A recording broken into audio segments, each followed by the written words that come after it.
Em 1945, a Europa vivia os estertores de uma guerra que consumia o continente há quase 6 anos. Dos Urais aos Pirineus, a devastação era generalizada, e a Itália, em particular, havia se tornado um dos teatros de operações mais brutais e desafiadores. A campanha italiana, marcada por um terreno montanhoso e uma resistência alemã tenaz, transformava cada avanço aliado em uma luta árdua. No coração dessa voragem, na região da Emília-Romagna, aninhava-se uma pequena cidade agrícola, Montese. Localizada nas encostas dos Apeninos, ela se encontrava, sem querer, no caminho direto de um dos conflitos mais sangrentos da Segunda Guerra Mundial, à sombra da imponente linha gótica. Antes que o ronco dos canhões e o estrondo das bombas se tornassem a trilha sonora de sua existência, Montese era um retrato da vida rural italiana. Suas ruas estreitas serpenteavam entre casas de pedra, e os campos ao redor eram cultivados com a dedicação de gerações. A vida seguia um ritmo ditado pelas estações, pela colheita e pelas tradições centenárias que uniam sua comunidade. Era um vilarejo pacato, isolado em sua beleza natural, com uma população de pouco mais de 1.000 habitantes, que vivia da agricultura e da pecuária. Longe dos grandes centros urbanos e dos palcos da política internacional, seus moradores jamais imaginaram que seriam arrastados para um conflito de proporções globais. No entanto, à medida que a guerra avançava para o norte da Itália, a tranquilidade de Montese começou a ser corroída. Rumores de batalhas distantes, a presença crescente de tropas estrangeiras e o som cada vez mais próximo da artilharia transformavam a iminência da catástrofe em uma realidade palpável. A vida pacata do passado contrastava agora com a sombra de um futuro incerto e violento. Foi nesse cenário de guerra iminente que uma força expedicionária inesperada se juntou aos aliados na Itália, a Força Expedicionária Brasileira, ou FEB. O Brasil, inicialmente neutro no conflito, teve sua posição alterada após o afundamento de navios mercantes brasileiros por submarinos alemães e italianos no Atlântico, levando à declaração de guerra em agosto de 1942. A decisão de enviar tropas para o fronte europeu, sob o comando do general Mascarenhas de Moraes, foi um marco na história militar do país. Os pracinhas, como ficaram conhecidos os soldados brasileiros, eram em sua maioria jovens, muitos deles recrutas de diversas regiões do Brasil, sem experiência prévia em combate de tal magnitude.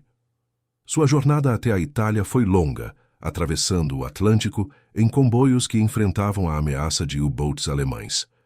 Ao chegarem à Europa, em meados de 1944, depararam-se com um choque cultural e militar profundo.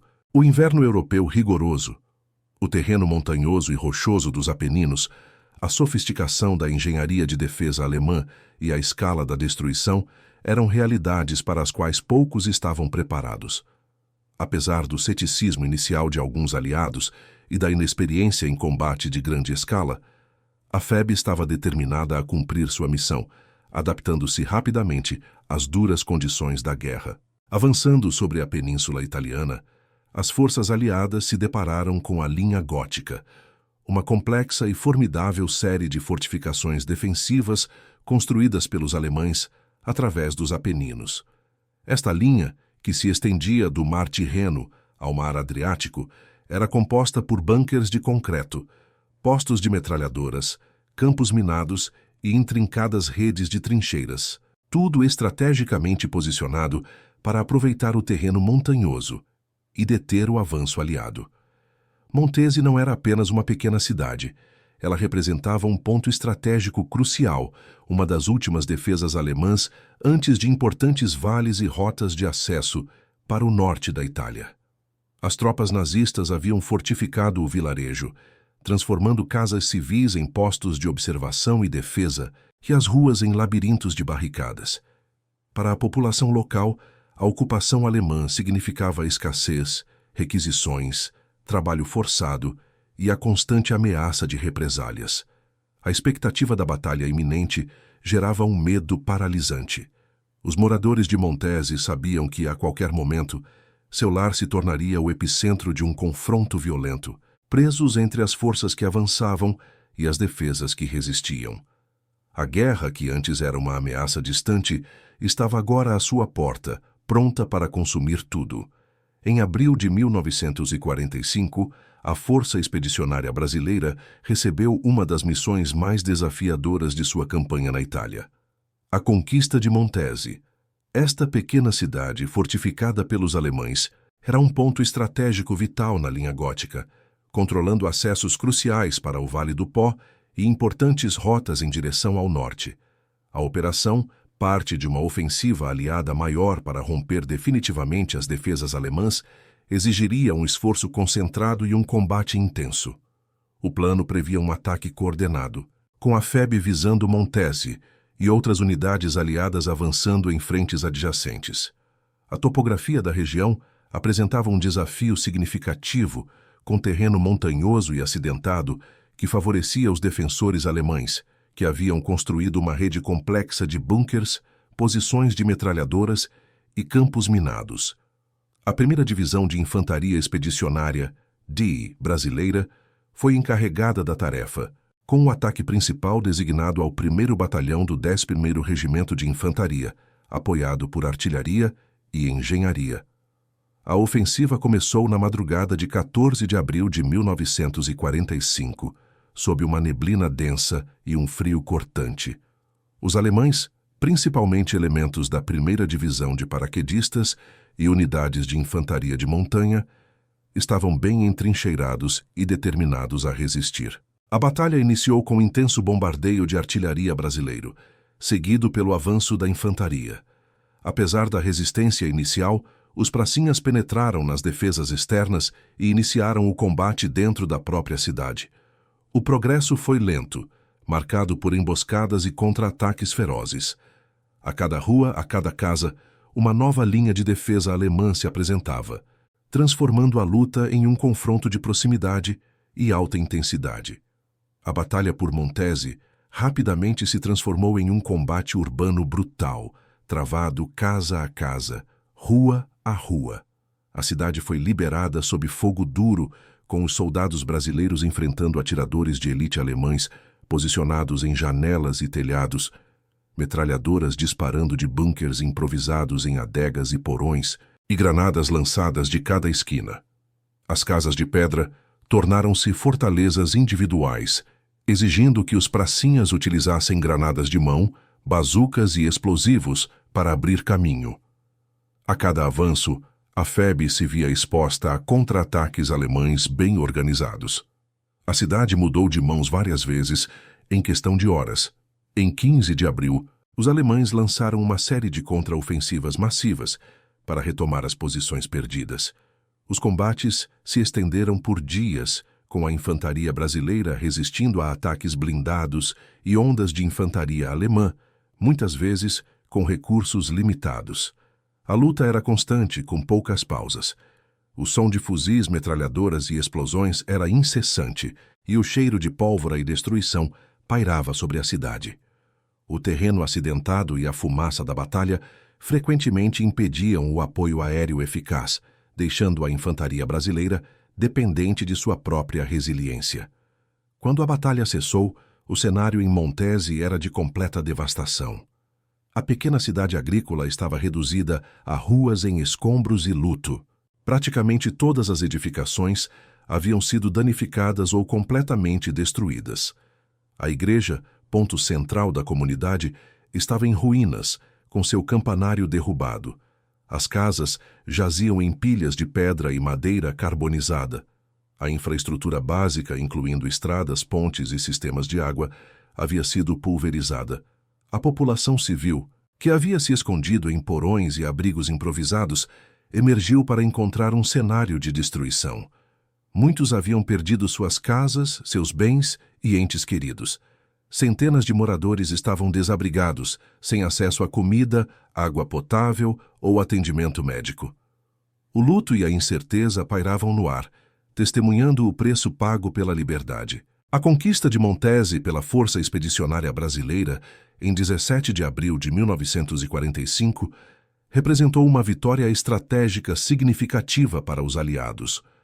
Contudo, Essa liberdade teve um custo elevado.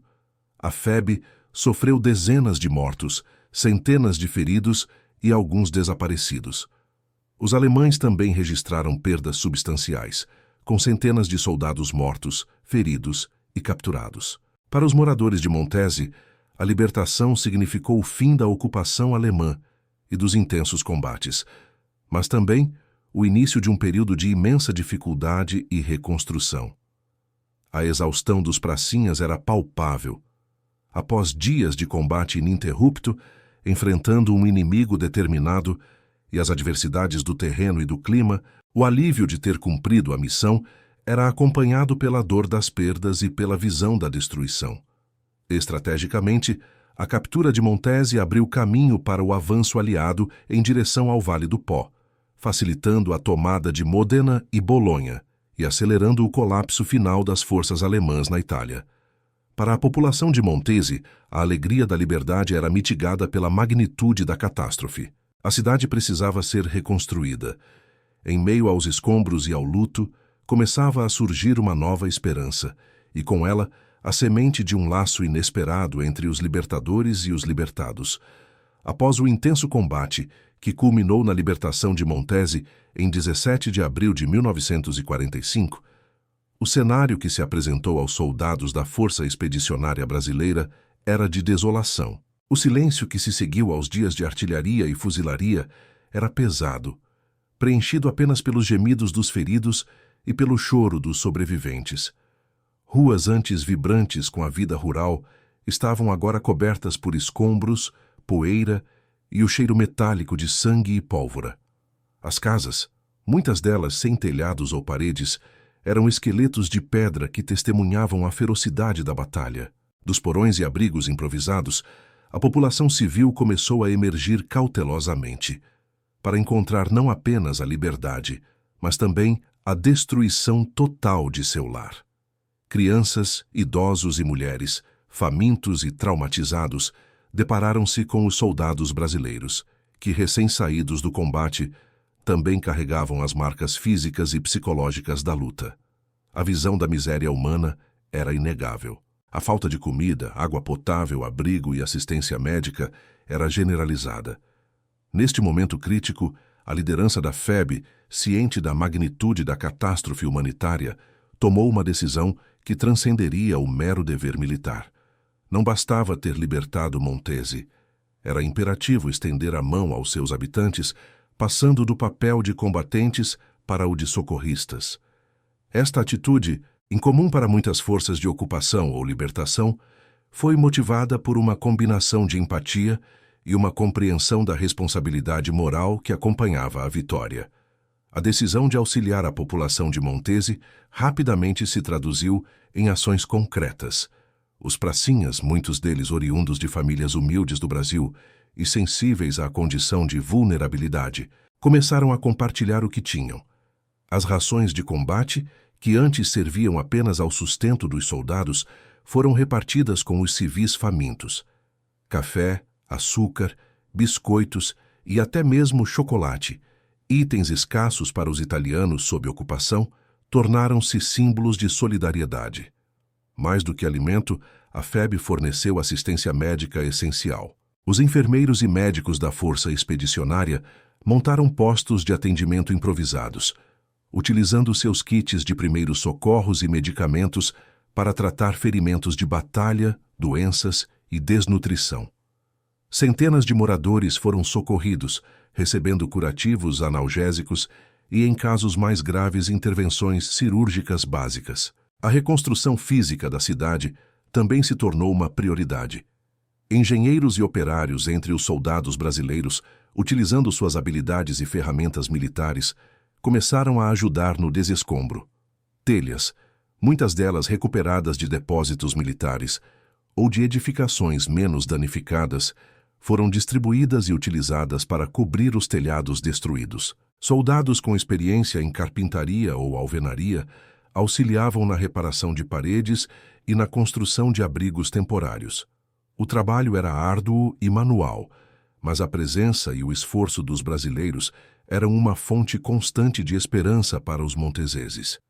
O contraste entre as ruas em escombros e luto e o esforço de reconstrução era notável. O cenário de devastação, gradualmente, cedia lugar a sinais de recuperação. Onde antes havia apenas ruínas, agora se viam soldados e civis trabalhando lado a lado, removendo entulho, erguendo novas estruturas ou reparando as existentes. A imagem de um soldado brasileiro ajudando um idoso a carregar telhas ou compartilhando sua refeição com uma criança faminta alterava a percepção da guerra.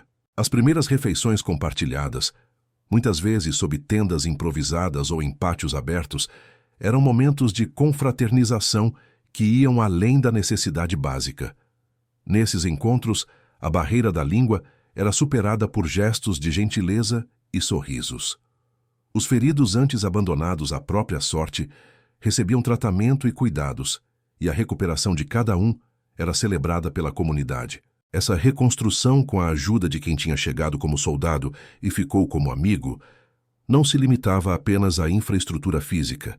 Era também a reconstrução da esperança e da dignidade de uma população que havia perdido quase tudo. A presença constante e o auxílio desinteressado dos brasileiros começaram a preencher o vazio deixado pelo horror da guerra, estabelecendo as bases para um futuro mais seguro e colaborativo. A solidariedade demonstrada pela Força Expedicionária Brasileira gerou um vínculo profundo e inesperado. Para os moradores de Montese, que haviam vivenciado a brutalidade da ocupação alemã e a ferocidade do combate, a humanidade dos soldados brasileiros foi uma revelação. Eles não eram apenas libertadores, mas também protetores e provedores. Essa percepção transformou a relação inicial de temor e cautela em uma de confiança e afeto. A cidade de Montese, simbolicamente, abriu as portas, a igreja e o coração, adotou os brasileiros como filhos. Essa adoção não era apenas uma metáfora, era a manifestação de um sentimento genuíno de gratidão e pertencimento. Os soldados eram convidados para as poucas casas que ainda restavam, compartilhavam histórias e experiências e recebiam o carinho de uma população que os via como parte da família. A igreja, mesmo em ruínas, tornou-se um ponto de encontro para orações conjuntas e celebrações de vida. As crianças, inicialmente assustadas, passaram a ver os pracinhas como figuras paternas ou de irmãos mais velhos, que lhes ofereciam doces e momentos de brincadeira. Esse contraste com a brutalidade da guerra que haviam testemunhado era marcante. Onde antes havia apenas violência e destruição, agora florescia uma relação baseada em respeito mútuo e humanidade. O laço que se formou em meio aos escombros da guerra transcendeu as diferenças culturais e linguísticas, estabelecendo as bases para uma amizade duradoura que resistiria ao teste do tempo e das gerações. Após o retorno dos soldados brasileiros ao Brasil, o vínculo forjado em Montese não se desfez com a distância ou com o tempo. Pelo contrário, ao longo das décadas, essa conexão informal, iniciada com cartas e raras visitas, solidificou-se, transformando-se em uma tradição anual, que se tornou um pilar da identidade local. A cada ano, especialmente em abril, mês da libertação da cidade, Montese se prepara para homenagear seus libertadores, veteranos brasileiros, quando ainda em vida e com saúde para viajar, ou seus descendentes e representantes diplomáticos, retornam à pequena cidade italiana. Essas cerimônias anuais com veteranos brasileiros são eventos de grande significado, onde a emoção é palpável e a memória da guerra e da solidariedade é revivida. Os reencontros entre os pracinhas e os moradores, muitos dos quais eram crianças ou jovens na época da guerra, são marcados por abraços calorosos e a recordação de momentos difíceis, mas também de profunda humanidade. Essa persistência na celebração demonstra o compromisso mútuo em manter viva uma história que transcende as fronteiras geográficas e culturais, reafirmando que a gratidão de Montese pela Força Expedicionária Brasileira não é um evento isolado do passado, mas uma parte integrante de seu presente e futuro. A gratidão dos monteseses pela FEB não se manifestou apenas em celebrações anuais, mas foi eternizada na própria paisagem da cidade, através de marcos e placas dedicadas à FEB pela comunidade. Ao percorrer as ruas de Montese, é possível encontrar diversos desses símbolos, que servem como lembretes permanentes da contribuição brasileira. Uma das principais praças da cidade foi nomeada Piazza Brasile e uma importante via recebeu o nome de Via Força Expedicionária Brasileira, honrando os soldados que lutaram e ajudaram a reconstruir o local. Monumentos e placas comemorativas foram erguidos em pontos estratégicos, alguns listando os nomes dos brasileiros caídos em combate, outros descrevendo os eventos da batalha e o auxílio humanitário prestado. Essas inscrições, muitas delas bilíngues, em italiano e português, narram a história da libertação de Montese e a subsequente ajuda dos pracinhas, explicando seu significado para as gerações futuras. Tais marcos não são meros objetos históricos, são declarações públicas de um reconhecimento que se mantém vivo e que se integra à vida cotidiana dos moradores, servindo como pontos de reflexão e como ferramentas educacionais para que a memória da cobra fumando jamais se apague. As celebrações anuais em Montese são eventos que apelam a todos os sentidos, recriando uma atmosfera de reverência e união. No dia das homenagens, os sinos tocam nas igrejas da cidade, anunciando o início das cerimônias. Bandeiras verde-amarelas ao lado do tricolor italiano tremulam em praças e edifícios públicos, simbolizando a união entre os dois povos. A praça central se enche de moradores, autoridades locais, representantes militares e, quando possível, os próprios veteranos brasileiros ou seus familiares. É um momento de profunda emoção, onde mãos enrugadas apertam as dos Ragazzi del Brasile. Tem um gesto de carinho e reconhecimento que atravessa gerações. Hinos nacionais são entoados, discursos são proferidos e coroas de flores são depositadas nos monumentos. Os moradores mais velhos, muitos dos quais testemunharam a guerra e a chegada dos brasileiros, relatam com clareza as lembranças daquele período, reforçando a narrativa de ajuda e solidariedade. A música, os abraços e as lágrimas, embora não sejam descritos de forma literária, são elementos visíveis que compõem o cenário de uma comunidade que não apenas recorda, mas celebra ativamente seu passado compartilhado com o Brasil. Uma das mais notáveis curiosidades extra dessa relação entre Montese e o Brasil é a forma como a história da Força Expedicionária Brasileira é ensinada nas escolas locais. Para garantir que a memória dos eventos de 1945 e a gratidão pela FEB sejam transmitidas às novas gerações, as escolas locais contam a história da cobra fumando em aulas de memória. Crianças, desde cedo, aprendem sobre a participação brasileira na Segunda Guerra Mundial, o significado do slogan "A cobra vai fumar", que representava a ideia de que o Brasil só entraria na guerra quando uma cobra fumasse, algo considerado impossível, e que se tornou o emblema da FEB, simbolizando a superação do improvável e a importância da libertação de Montese. Elas decoram canções brasileiras, como a Canção do Expedicionário, e participam de projetos pedagógicos que exploram a amizade entre os dois países. Professores utilizam a história da FEB não apenas como um fato histórico, mas como um exemplo de humanidade, solidariedade e coragem em tempos de conflito. As crianças, ao recitar o lema e cantar as canções, internalizam a história de uma maneira vívida, tornando-se guardiãs de um legado que transcende os livros didáticos e se manifesta no orgulho de sua comunidade. A gratidão de Montese pela Força Expedicionária Brasileira transcendeu as celebrações anuais e os marcos físicos, transformando-se em uma ponte cultural e memória viva da campanha que se estende por mais de 7 décadas.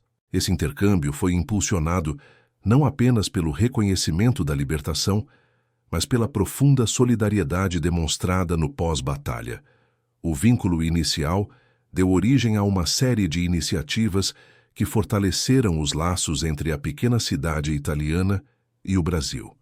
Projetos de cidades irmãs foram estabelecidos, promovendo o intercâmbio de estudantes e delegações culturais. Acadêmicos e historiadores brasileiros frequentemente visitam Montese para pesquisar e documentar essa relação singular, contribuindo para a historiografia da participação brasileira na Segunda Guerra Mundial.